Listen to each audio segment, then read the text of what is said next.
भी मौजूद थे और हजरात भी। तो इनका काम होता है शरारतें करना। हमारा जलसा हो रहा था, कोई मुनाजरे के ना डेट ना तारीख ना कुछ, तो इन्होंने ये समझा कि जब लोग कुरान और सुन्नत के दलाइल सुनेंगे तो जाहिर बात है अवाम तो किसी पार्टी की नहीं होती, वो तो कुरान और सुन्नत की होती है, तो वो लाजमन मुतासिर होंगे। तो अब इन्होंने जब जलसा खत्म हो गया, वहाँ स्टेज पर मैंने कहा किसी ने कोई सवाल करना है वो करे, सवालों जवाब सारे हो गए। अब जलसा खत्म हो गया, हम बैठक पे जाके बैठे तो कहते हैं जी हमारे उलमा आ रहे हैं, हम मुनाजरा करेंगे। हमने कहा बड़ी बात है, आप मुनाजरा करेंगे, ठीक है, लंबी बात, वो तो वाकया है। तो हमने कहा आ जाएं।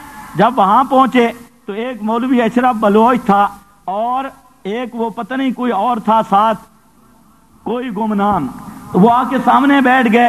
ये कहता है हम मुनाजरा करेंगे, वो जो आधी सफेद दाढ़ी थी कहते हैं हम मुनाजरा करेंगे। मैंने कहा अच्छी बात है। मैंने पूछा आप क्या करना चाहते हैं, कैसे तशरीफ लाए हैं? तो कहते हैं जी आपने जो तकरीर की है इस पर हमारे कुछ इतराजात हैं। मैंने कहा आपने तकरीर सुनी है? कहते हैं जी सुनी तो नहीं है। मैंने कहा शर्म नहीं आई? कहते हैं मेरी सफेद दाढ़ी है और तू मुझे शर्म दिला रहा है, क्या मतलब? अब तो मेरी सफेद हो चुकी है, सारी जिंदगी शर्म नहीं की, अब तू मुझे शर्म याद दिलाता है।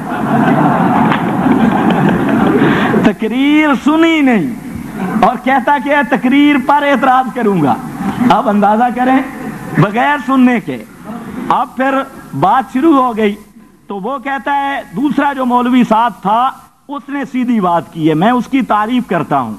उसने बात ये कि बाकी तो अपने सारे वही प्रोपेगेंडा ग्रुप, लेकिन एक बात उसने सीधी की, उसने कहा जी हम ना बात कर सकते हैं, ना हमें दावे का पता है, ना मुद्दई का पता है, ना मुद्दा अलह का पता है, हम कोई चीज नहीं जानते, हम सिर्फ शरायत तय करने के लिए आए हैं, मुनाजरा उलमा करेंगे। अब देखो बात तो उसने सीधी कर दी। तो अब जब बात होती रही, आखिर में अकीदा शरायत वगैरह लिखे गए, दो चार बातें हुई, पता चला कि नीचे जो मौलवी अशरफ के नीचे बिस्तर था वो खराब हो चुका है। अब वो कहते हैं सुना है, अभी मुझे एक साथी बता रहा था कि वो दूसरा मौलवी कहता है शाज़ तौहीद वालों ने एक ज्यादती की है। वो कैसी? कहता है कि सिर्फ उस मौलवी साहब दा मूत्र निकला आई ते ये आख दिन नाल पाखाना भी है। ये अभी मुझे बता रहे थे, सिर्फ मूत्र निकला था। और ये भी कहते हैं ये साथ दूसरी शिक भी मिला देते हैं। भाई हमारे पास दूरबीन तो थी नहीं, हमने तो बिस्तर गीला देखा और उसकी शलवार की हालत पिछली तरफ से भी खराब थी, अगली तरफ से भी। तो अब हम क्या समझे कि वो पेशाब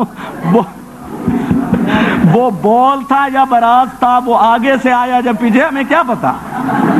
तो अब मुझे समझ आई है कि वो लोग क्यों नहीं मस्जिद में आ रहे थे, उन्हें इस चीज का खतरा था। जब हजरत गए वो हमसे वो मुहिम्मा हल नहीं हुआ, वो नुक्ता हमारी समझ में नहीं आ सका कि तूफानी साहब और तूफाने बदतमीजी वगैरह वो मस्जिद में क्यों नहीं आए। हालांकि वो डींगे मारते रहे, खुद टाइम दिया, तो वो बेचारे मजबूर थे। मैं उनकी तरफ से आप हजरात के सामने माजरत करता हूं, वो मजबूर थे, उन्हें खतरा था अगर हम मस्जिद में आ गए तो मस्जिद की तलवीस का इम्कान गालिब है, इसलिए वो नहीं आ सके। बहरहाल अब इन दोस्तों का जो तरीका है, मैंने आज तकरीर नहीं करनी, तकरीरें बहुत की हैं, आज सिर्फ गपशप होगी। तो इन लोगों का जो तरीका है बेऐन ही बरेलवियों वाला, तवज्जो है, आप देख लें। बरेलवी कहते थे कि उलमाए देवबंद ये नबी को नहीं मानते।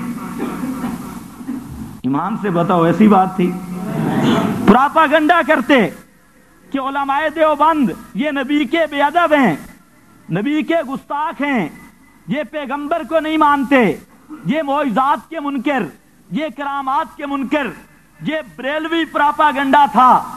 और वो कहते कि ये हयात के मुनकर, हजरत शाह इस्माइल शहीद रहमतुल्लाह अलैह पे ये मौलवी अहमद रजा ने बहतान लगाया कि माज़ अल्लाह उनका नजरिया ये है कि नबी पाक अलैहिस्सलाम मिट्टी से मिट्टी हो गए हैं।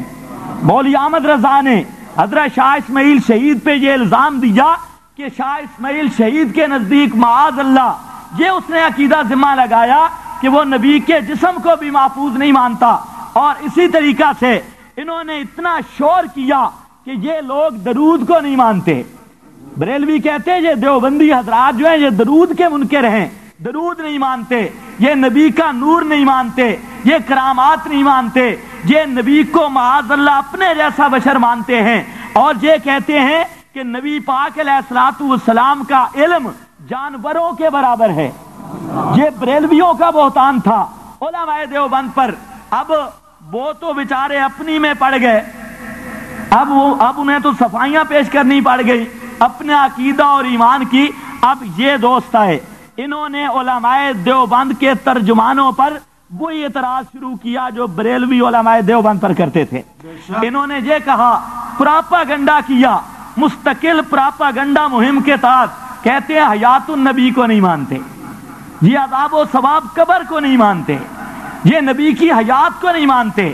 حالانکہ میرے دوستو، ہمارے اکابر پہلے دن سے آج تک یہی کہتے رہے، اپنا عقیدہ بیان کرتے رہے۔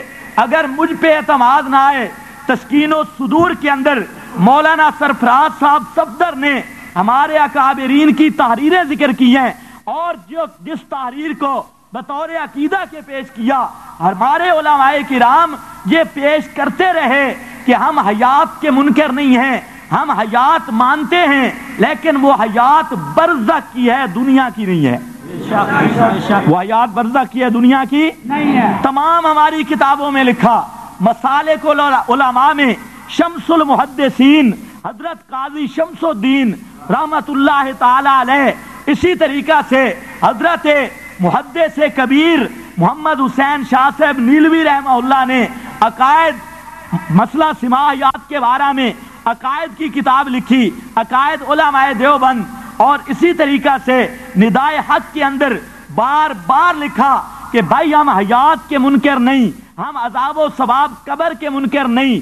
اور اسی طریقہ سے حتیٰ کہ ہمارے اول سے لے کر آخر تک تمام اکابرین نے اس بات کی تصریح کی، ہر کتاب کے اندر لکھا بھائی ہم حیات کے منکر نہیں، عذاب و ثواب قبر کے بھی منکر نہیں، عذاب و ثواب قبر کو بھی مانتے ہیں، حیات کو بھی مانتے ہیں، لیکن وہ حیات ہے برزخ کی۔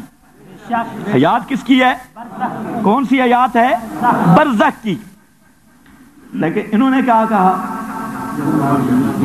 انہوں نے پہلے دن سے رٹا لگایا، یہ حیات کو نہیں مانتے، یہ عذاب و ثواب قبر کو نہیں مانتے، اور یہ اس قبر کو نہیں مانتے، یہ اس جسم کو نہیں مانتے، یہ جسم مثالی کہتے ہیں، یہ اس قبر کے منکر ہیں، یہ فلاں۔ انہوں نے ابتدا سے یہی جھوٹ بولنا شروع کیا، اور اس دجل اور فریب اور دھوکہ دہی کے اندر لوگوں کو یہ باور کرایا کہ اشاعت التوحید والے جی حیات کے منکر